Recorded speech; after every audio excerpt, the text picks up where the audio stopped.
अस्सलाम वालेकुम दोस्तों, welcome back to our channel find Urdu.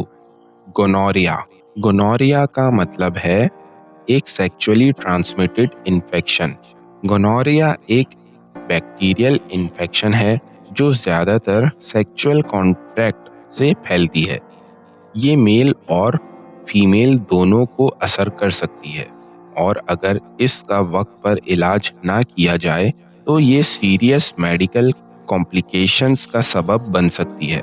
इसका इलाज एंटीबायोटिक्स से किया जाता है और प्रिकॉशनरी मेजर्स इससे बचने के लिए ज़रूरी होते हैं। Gonorrhoea is a common sexually transmitted disease that requires medical treatment.